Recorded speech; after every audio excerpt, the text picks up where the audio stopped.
All right, men, welcome to today's episode of Strong Men, Strong Marriages. Have to versus want to. So, man, been going through a lot of kind of personal growth lately. Very grateful for that. And it's fun for me to share it with you guys. And um, hopefully, you can get something out of this. And yeah, maybe make some changes to where you have a more happy, fulfilling life. That's what this is about, really. Um, I think this is a big one. A lot of us as high achieving men, we have more of a have to mindset. We have to do this. We have to get the house clean. We have to provide for the family. We have to um, be a good dad. We have to be a good husband, right?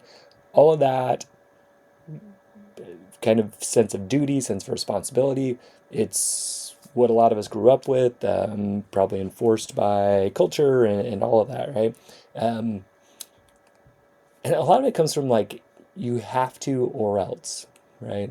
So you have to, and look, some of the stuff is natural and it's fine, and there is like, you know, there are consequences to things that you do, right? So you have to make enough money to pay your bills or you'll go bankrupt, right? That is true. But if you're listening to this podcast, you're probably in a place where um, it's important to look at what do you actually have to do and what do you actually want to do. Okay, so we're going to talk about that today. My name is Mike Frazier. I'm a psychiatrist and marriage coach. I help high achieving Christian men have more intimate marriages.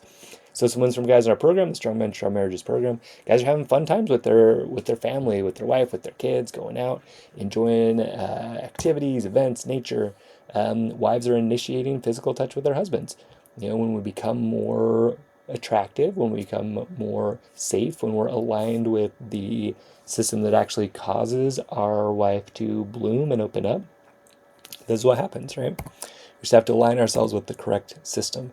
Guys are having more sex with their wives. Again, same idea. Like I was thinking this morning about, that's what a lot of us come to this podcast or wherever we're with. Oh, I want more sex with my wife, right? Nothing wrong with that.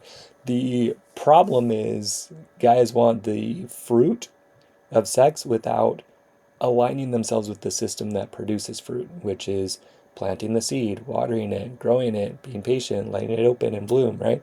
That's how a woman works for the most part with her sexuality. And so if you can align yourself with that system and work with it, great. If you are thinking more like, well, she owes it to me, have to, right? She has to have sex with me because I'm providing for her financially. That creates burden and shuts down her sexual desire. Okay. If you want to create a situation where she wants to have sex, you need to align yourself with that system. Okay. For me, again, just like pondering this have to versus want to, and just some cool breakthroughs today I wanted to share. So, I'll go and get a massage pretty often. She does kind of like some energy work with it. And so, yeah, went in today just like trying to understand my own desire to have my kids out of the house, right? This kind of mindset of, you know, they're taking advantage of me, all of that, right? And so, what came to me, and again, like if you listen to this for a while, and this is what I want to shift up with the program coming up is a lot of times we want to jump straight to like an old way of thinking to a new way of thinking. But what I've come to believe and realize is that that jump doesn't quite work. A lot of times we go back to the old one, right? What needs to happen first is you notice the old way of thinking and you give yourself some compassion around it and some understanding. And you say, hey, yeah, man, it makes sense you think like that. It's okay you think like that. Yeah. And is that getting the results you want? Maybe not. Okay, well let's open ourselves up to some more options. But if we skip that part of like, well, that was the wrong way, let's move to the right way. Um, it's all part of the same, I think, program where we're kind of denying ourselves for something better, like shutting down that old self that kind of needs healing. It's like sewing up a wound that's not healed, is a way to think about it. So we need to heal it first. Okay. So I kind of felt some of that healing this morning. It was cool. I saw my approach to my kids, a mix of my parents. Makes sense, right? That's what I saw. Kind of wanting my kids to like owe me, making me happy in ways, right? Doing what I ask of them, following through with things that they do, like their jobs, that kind of thing. And also kind of taking a stand back approach, a supportive but stand back approach, which is a little bit more my dad's approach. And look, there's good things to what my parents taught me, and there's problematic things, and like it's fine. That's what happens, right? But I was able to just kind of understand myself. Yeah, makes sense. You've been acting like that, man. So then the question becomes, well, what's next, right? Is that how I want to continue going or not, right? And really, no, I think there's some improvements I can make. Um, so one thing we were talking about release today in this session. So one thing I really want to release is this idea that my kids are responsible for taking care of me. Like, okay, I took care of you, now it's your turn to take care of me, right? I want to release that, right? Because it doesn't really get me where I want to get. Um, I have my own team for that now, right? I have people that do support me and that I can ask for emotional support, right? That's important to have that. It just having your kids provide that to you creates issues. Okay. Um, so then I found myself thinking, well, if the kids aren't supposed to do that, what is their duty, right? What's their responsibility? What do they have to do? What should they be doing? That's the questions I was asking myself. And what I realized was that it's really kind of the wrong question, you know? Um, so why is it the wrong question? The reason why is because a relationship that's built on duty and responsibility and all of that, right? It's kind of forced, right? It doesn't feel especially good. And if you've been in a relationship like that, that feels forced, that feels like you have this responsibility. I have to go, visit this person again. I have to go see that person again, right? It doesn't feel particularly good. You don't look forward to it, okay? It just doesn't feel great. And that is not what I want in my relationships with my kids, with my wife, right? I do not want that. I've felt that feel in different relationships. That's not what I want, okay? So again, if you're asking the question, what's the duty, what's the responsibility, what that's going to create is a relationship that feels forced, okay? That's just kind of the natural consequence of that. So I thought, okay, well, that's not really what I want. What's a better question? So a better question actually is, what do I want? Okay? Not what do I have to do, what do my kids have to do to create the ideal relationship? Again, that's like kind of this externally based thing that for me was more about trying to do quote unquote what was right and align myself with what God wanted for me so I could finally be good enough, right? And all that.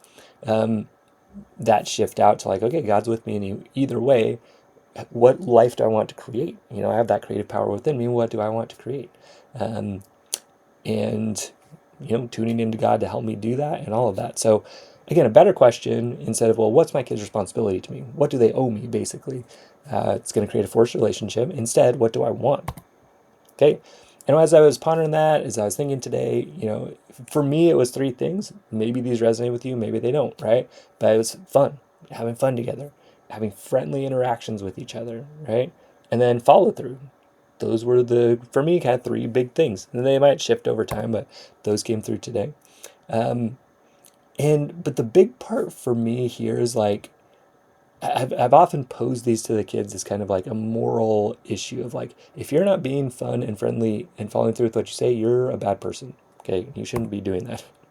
Um, and again, that creates more of that have to mentality, that forced mentality. You better be having fun, right? Like when you're screaming at the kids, you need to smile for the picture, right? It doesn't happen because that's not the way that system works. If you want a system that's fun, right, you're going to invite fun, you're going to bring fun. The other thing that came to me during this was like, if I'm not having fun, they're not having fun. I was like, man, how often am I having fun with my interactions with my oldest son in particular? Not often. And so I can have fun, right? The other night, actually, we did have a fun interaction, which was cool. But again, like if I want to have fun with him, I need to bring some of that fun, right? And be friendly. But then the follow through part, yeah, look, like there are natural consequences for people that are more dependable. They're gonna get more things in life. Typically, that's the natural system there. But for my kids to follow through on like their jobs around the house, it's important to me for whatever reason, right? And so that's fine. Okay, doesn't have to be a moral failing if they don't do what I want. Okay, I can just ask for what I want, and if they don't give it to me, yeah, I can be sad about that, and maybe we can work together and figure out something that works for both of us, right? That's how we want. That's how I want relationships to be. Okay, so what I realize in all this is like it's okay to ask for what I want, which is great, and it's good to create the kind of relationships that I want. I think God wants that for me and for us. Okay, so what does that involve? It involves sharing with my friends, my family, my kids, what's important to me. Okay, not from a you have to do this standpoint, Like, this is the only right way to do it, which definitely that is how I've approached it with my kids and my wife. A lot of that's probably out of fear because I'm worried about them like not doing what I want. And so I present in this really aggressive way that kind of scares people into doing it a little bit, but then eventually they stop doing it. And that's kind of where we're at now, versus like, hey, look, this is what I want from you. This is what I want from our relationship. And I'm open to what you want too. And let's work together, right? That's how I want to approach it. So this is freedom, okay? One's responsibility and fear, one's freedom, okay? And cooperation and all that. And that's what I want my relationships to be. So just think about this. Have to, if you're in this mindset, my wife has to do this, my kids have to do that, I have to do this, I have to do that. Oftentimes it feels forced and creates a burden. Okay, it's a burden for you, it's a burden for them. It's not something you look forward to, right? It's not a garden that's growing and healthy and has lots of fruit, right? But want to, here's what I want, right? That feels empowered. It's empowered because you're saying what you want. It's also free because it's like, hey, this is what I want from you. It's not what you have to do. As soon as you create have to, it creates burden on them and you. Because if it's have to, you feel like you have to make them do that. And they also feel like they have to do it. So everybody feels burdened by that. Versus, hey, here's what I want. Is that what you want too? Great. How do we create that together? I mean, the stuff I'm saying, let's have fun together. Probably most people want that. Let's be friendly to each other. Probably most people want that. Hey, let's actually follow through with our commitments. Although that is not fun particularly, most people want that too, to be able to depend on themselves, to be able to depend on other people. Trust, it's an important part of a good, strong relationship, okay? So, and it does create freedom, right? So, want to, right? It creates a better life, better relationships. So, ask yourself that question today, not what's the perfect, quote unquote, perfect family situation of how everybody's supposed to be, right? All those words, right, that create burden. Instead of all that, like, hey, God's with me either way. What do I actually want from my relationships? Okay. So then once you identify that, come and let's do it together. Let's create it together in Strong Men, Strong Marriages. Visit strongmen.io, join our email list. If you're wanting to do some more intensive work together, let's do that. Fill out an application, let's talk, and really go deep into stuff. So stay strong in God, man. We'll see you next episode.